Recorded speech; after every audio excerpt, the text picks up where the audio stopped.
పవన్ కళ్యాణ్ సినిమాల్లో ఇలా అన్నాడంట, ఆయనకు ఓట్లు వేసేసి 21 సీట్లు ఇచ్చేస్తాం. మనకేం కావాలి అంటే నారా లోకేష్ గారు 4000 కిలోమీటర్లు పాపం ఒళ్ళు తగ్గడానికి పాదయాత్రలో నడిచి వాగ్దానాలు చేశాడంట, ఆయనకి ఓట్లు వేసేస్తాం. ఏంటి ఎవరికి ఓట్లు వేస్తున్నాం మనం? 40 సంవత్సరాల ఇండస్ట్రీ రాష్ట్రాన్ని 40 సంవత్సరాల ఇండస్ట్రీ 2014 నుంచి 2019 వరకు ఈ 2 సంవత్సరాలు 7 సంవత్సరాలు సరే మధ్యలో పరిపాలించిన ప్రభుత్వాన్ని కాసేపు పక్కన పెడతాం. మనం 7 సంవత్సరాల నుంచి ఈ రాష్ట్రాన్ని పరిపాలిస్తున్నాం. కంబైన్డ్ రాష్ట్రంలో 12 సంవత్సరాలు రాష్ట్రాన్ని పరిపాలించాం. ఈ 16-17 సంవత్సరాలకు కానీ పట్టుమని 10,000 మందికి ఆంధ్రప్రదేశ్ రాష్ట్రంలో సాఫ్ట్వేర్ డెవలప్మెంట్ ఉద్యోగాలు చేయలేని మీరు ఇంటర్నెట్ని కనిపెట్టారా? మీరు మొబైల్ని కనిపెట్టారా? మీరు సిగ్నలింగ్ వ్యవస్థను కనిపెట్టారా? మీరు రాకెట్లు పైకి వెళ్ళి ఎగరటానికి చంద్రబాబు నాయుడు గారు కారణమైనారా? సిగ్గుందండి మనం ఏమన్నా మాట్లాడటానికి? ఏ రాష్ట్రంలో అయితే మీరు ముఖ్యమంత్రిగా పనిచేశారో ఆ రాష్ట్రంలో పుట్టిన రాష్ట్రంలో పట్టుమని 10,000 మందికి ఒక సాఫ్ట్వేర్ కంపెనీలకు ఉద్యోగాలు ఇప్పించుకోవాలని మీరు ఈ సాఫ్ట్వేర్ టెక్నాలజీ పుట్టడానికి హైదరాబాదు సైబరాబాదు పుట్టడానికి కారణమైనారు. మీరు ఒక అపర భాగీరథులు, మీరు ఒక నారద మునీశ్వరులని ప్రపంచం అంతా చెప్పుకుంటుంటే మనం సిగ్గుపడాల్సిన పని లేదా? ఇంతగా నేను ఎందుకు మాట్లాడాల్సి వస్తుంది అంటే 60 లక్షల మంది యువత మిమ్మల్ని నమ్ముకొని లోకేషన్ నమ్ముకొని ఓటేశారు. ప్రతి సంవత్సరం జనవరి 1వ తారీఖున జాబ్ క్యాలెండర్ ఇస్తాను అని కొన్ని వందల సార్లు ప్రకటన చేసిన మీరు రాష్ట్రంలో ఉన్న యువతకి ఏం సమాధానం చెప్తారో ఖచ్చితంగా ముక్కుకి నేలకు రాసి సమాధానం చెప్పితేరా. 2025-24 జనవరి నో జాబ్ క్యాలెండర్. ఓకే, పర్లేదు, ఎందుకంటే మీరు ఆ సంవత్సరంలో లేరు కాబట్టి మనం మేము గురించి మాట్లాడుకోవసరం. 2025 జనవరి మీరే కదా రాష్ట్రానికి మంత్రి, అధికారిక ముఖ్యమంత్రి. 25 జాబ్ క్యాలెండర్ ఏది? అయిపోయింది. 26 ఒక సంవత్సరం పోయింది. 26 జాబ్ క్యాలెండర్. 26 జనవరిలో జాబ్ క్యాలెండర్ ఏది? మీరు చెప్పిన మాట ప్రక్కమైన అడుగుతున్నాను నేను.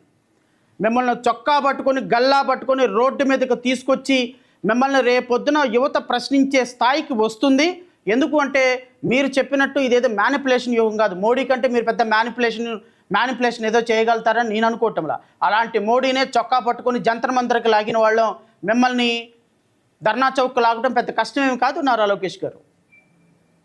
నేను మిమ్మల్ని అడుగుతున్నాను నారా లోకేష్ గారు, మీరు జనవరి 26వ తారీఖున 1వ తారీఖు 2026వ సంవత్సరంలో జాబ్ క్యాలెండర్ రాష్ట్ర ప్రజలకి రాష్ట్ర యువతకి ఎందుకు ఇవ్వలేదు?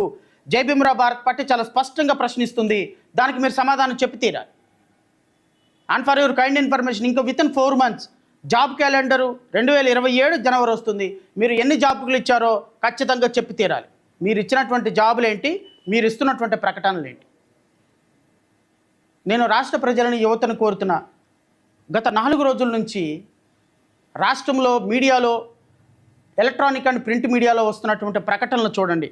ఇది చూడండి ఒక్కసారి. కొలువుల జాతర, ఇట్స్ అ బ్యానర్ హెడ్డింగ్. ఇదొక్కటే కాదండి, ఇదొక్కటే కాదు, ప్రతి పత్రికలో పుత్రికలుగా మారినటువంటి పత్రికల్లో వచ్చినటువంటి వ్యాసాలు ఇవి కాక ఈటీవీ, మహా టీవీ, ఇక మిగతా ఛానల్స్, చాలా ఛానల్స్ కొలువుల జాతర.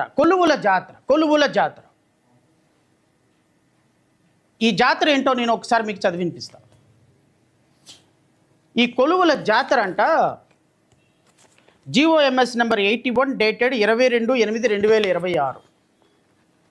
ఈ గవర్నమెంట్ జీవో ద్వారా ఆంధ్రప్రదేశ్ రాష్ట్ర ప్రభుత్వం ఈ కొలువుల జాతరని శంఖంలో పోసే ప్రయత్నం చేసింది. నేను యువతని,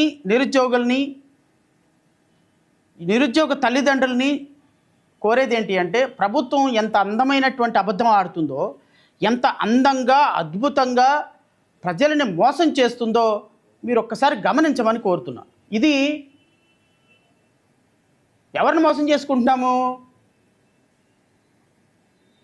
ఎవరిని మోసం చేసుకుంటున్నామంటే, తల్లిదండ్రులను కాదని కొడుకు సిగరెట్ తాగుతున్నాడు. సిగరెట్ తాగుతుంటే సరే ఒకసారి సిగరెట్ తాగారు కదా అని చెప్పేసి తల్లికి తెలిసినా ఏం మాట్లాడలే. రెండోసారి, మూడోసారి, నాలుగోసారి తాగటం అలా సిగరెట్ నుంచి డ్రగ్కి వెళ్ళిపోయినాడు. ఇక డ్రగ్ దగ్గర నుంచి గంజాయి, ఈ మత్తు మందు, నల్ల మందుకి వెళ్ళిపోయాడు. అల్టిమేట్గా కొడుకు ఎవరిని మోసం చేస్తున్నాడు? తల్లిదండ్రులను మోసం చేస్తున్నామనే భ్రమలో తనని తను మోసం చేసుకొని, తన ఆరోగ్యాన్ని నేలపాలు చేసుకొని, తను చివరికి చేజేతులారా నెత్తి మీద నిప్పులు పోసుకొని చనిపోయే స్టేజ్కి రావటానికి కారణమయ్యాడు. అది ఆ పిల్లవాడు చేసుకున్నటువంటి వ్యక్తిగతమైన తప్పు. కానీ ఆ తల్లిదండ్రులు కూడా బాధపడతారు. ఎందుకు బాధపడతారు చెప్పనా? ఇలాంటి దౌర్భాగ్యాన్ని కన్నందుకు ఆ తల్లిదండ్రులు కూడా బాధపడతారు. నేను కూటమి ప్రభుత్వాన్ని కూడా అదే అంటున్నా.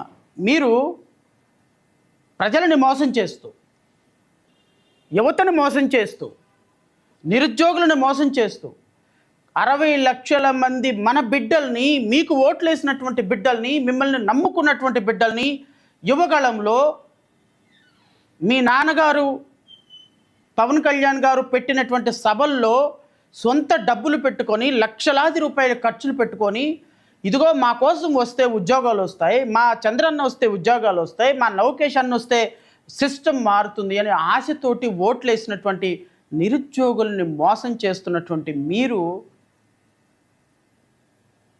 నిరుద్యోగులతో పాటుగా మిమ్మల్ని మీరు మోసం చేసుకొని, మీకు ఓట్లేసినటువంటి వ్యక్తుల్ని నడి రోడ్డు మీద నిలబెట్టి, వాళ్ళకి నీడ లేకుండా చేసి రాజకీయంగా మీ సమాధి మీరు కట్టుకుంటున్నారు అని ఈ ప్రెస్ మీట్ సాక్షిగా నేను మీకు చెప్తాను. మీకు ప్రింట్, ఎలక్ట్రానిక్ మీడియా, మీకు బాకా ఊదే ఛానల్స్ వాస్తవాలను ప్రతిఘటించవు సార్. ఎందుకంటే వాస్తవం మీకు తెలుసు, వాస్తవం మీడియాకు తెలుసు. ఇంతకంటే వాస్తవాలు తెలిసినటువంటి వ్యక్తులు ఇంకొకరు ఉన్నారు. ఎవరో చెప్పనా? ప్రజలు. ఇప్పుడు మీరు కొలువుల జాతర అని ఒక పెద్ద బ్యానర్ హెడ్డింగ్ తోటి ప్రచారం చేస్తున్నారు. ఈ కొలువుల జాతర అని ప్రచారం చేసింది 10,000 ఉద్యోగాలు అన్నారు. వెరీ గుడ్, 10,000 ఉద్యోగాలు కరెక్టే. 60,000 మంది, 60 లక్షల మంది నిరుద్యోగులు ఉద్యోగాల కోసం కొట్లాడుతుంటే మీరు ఒక 10,000 ఉద్యోగాలు వేశారు. మరి 59,90,000 మంది, 59,90,000 మంది ఎక్కడికి వెళ్ళాలండి? వీళ్ళు సాయంత్రానికి ఇంటికి వెళ్ళాలి, అమ్మా నాన్న చూసుకోవాలి, పెళ్ళిడికి వచ్చిన అక్కని చూసుకోవాలి, చదువుకుంటున్న చెల్లికి బాధ్యతలు నిలబడాలి, కష్టపడుతున్న తమ్ముడికి స్కూల్ ఫీజు కట్టాలి, అనారోగ్యంతో బాధపడుతున్న తల్లికి తండ్రికి ఆరోగ్యాన్ని చూపించాలి. 30 సంవత్సరాలు వస్తున్నాయి, 35 సంవత్సరాలు వస్తున్నాయి.